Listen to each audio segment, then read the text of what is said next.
السلام عليكم ورحمة الله وبركاته. الحمد لله رب العالمين، والصلاة والسلام على النبي الأمين وعلى آله وأصحابه أجمعين. সম্মানিত দর্শকবৃন্দ, এই পৃথিবী মানুষের পরীক্ষার জন্য আল্লাহ তাআলা সৃষ্টি করেছেন এবং মানুষ যখন সবসময় কথা মনে রাখে যে আমি আসলে আল্লাহ তাআলার ইবাদত করার জন্য পৃথিবীতে এসেছি, তাই সবসময় আমাকে ইবাদতের কথা মনে রাখতে হবে, আখিরাতের কথা মনে রাখতে হবে, মৃত্যুর কথা স্মরণে রাখতে হবে। তখন সেই মানুষ আল্লাহ তাআলাকে ভয় করবে এবং যখন আল্লাহ তাআলার ভয় এক উঁচু স্তরে পৌঁছে যাবে তখন সেই মানুষ আল্লাহ তাআলার কথা স্মরণ করে কাঁদবে। এবং যখন মানুষ কোরআন তেলাওয়াত করতে গিয়ে ইবাদত করার সময় কিংবা একাকিতে আল্লাহ তাআলাকে স্মরণ করে কাঁদে, তার চোখ দিয়ে অশ্রু ঝরে, তখন সে যে আনন্দ অনুভব করে তা ভাষায় প্রকাশ করা সম্ভব নয়। রাসূল সাল্লাল্লাহু আলাইহি ওয়াসাল্লাম যেহেতু আল্লাহ তাআলাকে সব থেকে বেশি ভয় করতেন, তাই তাকে বিভিন্ন সময়ে কাঁদতে দেখা গিয়েছে আল্লাহ তাআলার ভয়ে।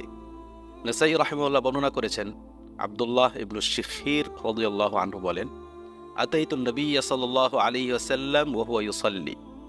আমি একদিন রাসূল সাল্লাল্লাহু আলাইহি ওয়াসাল্লামের কাছে আসলাম, তিনি সালাত আদায় করছিলেন। ওয়ালিজাওফিহি আজিজুন কাআজিজিল মিরজালি মিনাল বুকা। সালাত আদায় করতে করতে আল্লাহ তাআলার ভয়ে আল্লাহ তাআলাকে স্মরণ করে তিনি কাঁদছিলেন, আর তার কান্নার আওয়াজ তার বুকের ভিতর হতে শোনা যাচ্ছিল, বেরিয়ে আসছিল, যেন মনে হচ্ছিল কোনো হাঁড়ি আগুনের ওপর রাখা হয়েছে এবং ওই হাঁড়ির ভিতরের পানি টকবক করে ফুটছে। ওই সময়ে হাড়ের ভিতর থেকে যে আওয়াজ শুনতে পাওয়া যায়, যে ধ্বনি বেরিয়ে আসে, সেই রকম আওয়াজ যেন গুনগুন করে নবী সাল্লাল্লাহু আলাইহি ওয়াসাল্লামের বুকের ভিতর থেকে শোনা যাচ্ছিল, কান্নার আওয়াজ, অপ্রকাশ্য কান্না, যার কোনো স্পষ্ট আওয়াজ শোনা যাচ্ছিল না। এভাবে রাসূল সাল্লাল্লাহু আলাইহি ওয়াসাল্লাম কাঁদছিলেন, সালাত আদায় করছিলেন। আমাদের নিজের সালাতের ব্যাপারে ভাবা উচিত যে আমরা কোনো সময় যখন সালাত আদায় করি, সেজদায় যাই, কোনো সময় কি আমরা আল্লাহ তাআলাকে স্মরণ করে এভাবে কাঁদি? দেখবেন যখন আপনি এই অবস্থায় পৌঁছাবেন তখন আপনি আসল ইবাদতের স্বাদ পাবেন এবং তারপর আপনি কখনো সালাত থেকে দূরে যাবেন না। নবী সাল্লাল্লাহু আলাইহি ওয়াসাল্লাম কোরআনের তেলাওয়াত যেমন নিজে করতেন, তেমন অপরের কাছ থেকে শোনা পছন্দ করতেন এবং কোরআনের কথা শুনতে শুনতে চোখ দিয়ে জল চলে আসতো, কাঁদতে শুরু করতেন। বুখারী ও মুসলিম বর্ণনা করেছেন, ইবনে মাসউদ রাদিয়াল্লাহু আনহু হতে তিনি বলেন যে কোনো একদিন রাসূল সাল্লাল্লাহু আলাইহি ওয়াসাল্লাম আমাকে বললেন, ইকরা আলাই, ইবনে মাসউদ তুমি আমাকে কোরআন পড়ে শোনাও। ইবনে মাসউদ আশ্চর্য হয়ে বললেন, আকরাউ আলাইকা ওয়া আলাইকা উনজিল, হে আল্লাহর রাসূল সাল্লাল্লাহু আলাইহি ওয়াসাল্লাম, কোরআন তো আপনার উপর নাজিল হয়েছে, আমি আবার কি আপনাকে কোরআন পড়ে শোনাবো? রাসূল সাল্লাল্লাহু আলাইহি ওয়াসাল্লাম বললেন, ইন্নী আশতাহি আন আসমাআহু মিন গায়রি, কিন্তু আমি আসলে পছন্দ করি, আমার খুব আকাঙ্ক্ষা হয় যে আমি অন্যের কাছ থেকে অন্যের স্বরে কোরআনের তেলাওয়াত শুনি। তখন ইবনে মাসউদ রাদিয়াল্লাহু আনহু সূরা নিসা তেলাওয়াত করতে শুরু করলেন।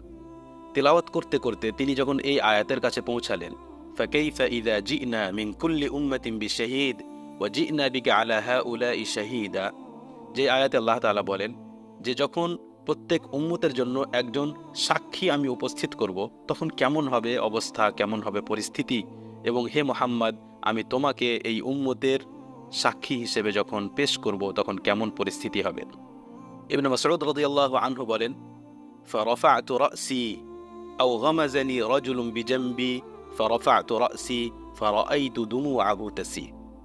আমার পাশে কেউ একজন ছিল যে হয়তো আমাকে ইঙ্গিত করলো, আর না হয় ইবনে মাসউদ রাদিয়াল্লাহু আনহু বললেন যে আমি নিজেই মাথা রাসূল সাল্লাল্লাহু আলাইহি সাল্লামের দিকে উঠিয়ে তার দিকে চেয়ে দেখলাম, তো দেখলাম যে তার চোখ দিয়ে অশ্রু ঝরে যাচ্ছে। রাসূল সাল্লাল্লাহু আলাইহি ওয়াসাল্লাম এভাবে কোরআনের তেলাওয়াত শুনে কাঁদতে শুরু করতেন। দেখুন, যখন আপনি কোরআনের তেলাওয়াত শোনেন তখন কি আপনার সাথে এরকম হয়? যদি না হয়, তার মানে এখনও আমাদের বুকের মধ্যে আল্লাহ তাআলার সেই ভয় তৈরি হয়নি। রাসূল সাল্লাল্লাহু আলাইহি ওয়াসাল্লাম নিজের উম্মতকে সাবধান করেছেন যে তোমরা বেশি বেশি কাঁদার চেষ্টা করবে, বেশি বেশি হাসবে না।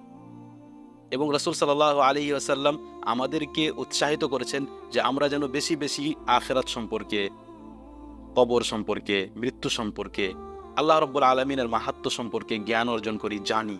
কারণ এরকম হলে, এ সমস্ত জ্ঞান থাকলে আমরা বেশি বেশি কাঁদব আর খুব কম হাসব। সহিহ বুখারীতে বর্ণিত আবু হুরায়রা রাদিয়াল্লাহু আনহু বলেন যে রাসূল সাল্লাল্লাহু আলাইহি ওয়াসাল্লাম বলেছেন, লাউ তা'লামুনা মা আ'লাম লাযাহিকতুম কালিলা ওয়া লাবাকাইতুম কাসীরা। তোমরা যদি জানতে যা আমি জানি, তাহলে তোমরা খুব কম হাসতে তোমরা, বেশি বেশি কাঁদতে থাকতে। ইবনে হাজার রাহিমাহুল্লাহ বলেন যে এইখানে জানা থেকে উদ্দেশ্য কি, জানতে কি, এমন কথা জানতে যে সেই কথা জানলে, সেই বিষয়গুলো জানলে তোমরা খুব কম হাসতে, বেশি বেশি কাঁদতে।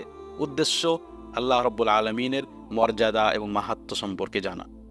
কবরের কঠিন অবস্থা, মৃত্যুর সময় মানুষ কত কঠিন পরিস্থিতির সম্মুখীন হয়, কিয়ামতের দিন কি হবে, কি পরিস্থিতি হবে, কত কঠিন ভয়াবহ অবস্থা হবে, এসব কথা যদি মানুষ জানে আর সেই কথাগুলো যদি তার স্মরণে থাকে, তাহলে সে বেশি বেশি কাঁদবে এবং খুব কম হাসবে, বা সেরকম জোরে জোরে হাসবে না বেশিরভাগ। এভাবে রাসূল সাল্লাল্লাহু আলাইহি ওয়াসাল্লামের জীবনীতে আরও অনেক ঘটনা পাওয়া যায় যখন তাকে কাঁদতে দেখা গিয়েছে। যেগুলো আমরা এখন আলোচনা করলাম, এগুলোর সম্পর্ক আল্লাহ তাআলার ভয়ে কাঁদা, এবং এটা বেশি আমাদের জন্য আবশ্যক এবং এর প্রতি আমাদের বেশি লক্ষ্য করা উচিত। কারণ স্বাভাবিকভাবে কান্না যে কোনো মানুষের হতে পারে, কিন্তু আল্লাহ রাব্বুল আলামিনের ভয়ে কান্না এটাই হলো কাম্য এবং এটাই আবশ্যক, এবং এর জন্যই আমাদেরকে চেষ্টা করতে হবে। হে আল্লাহ রাব্বুল আলামিন, তুমি আমাদের সকলের মধ্যে ঈমানের স্তর এত উঁচু করে দাও যে যাতে তোমার কথা স্মরণ করে, তোমার কোরআনের তেলাওয়াত শুনে এবং সালাত আদায় করে ইবাদত করার সময় তোমার ভয়ে আমাদের চোখ দিয়ে অশ্রু ঝরে এবং আমরা ইবাদতের সেই স্বাদ অনুভব করতে পারি। আল্লাহ রাব্বুল আলামিন আমাদের সকলকে যেন তৌফিক দান করেন।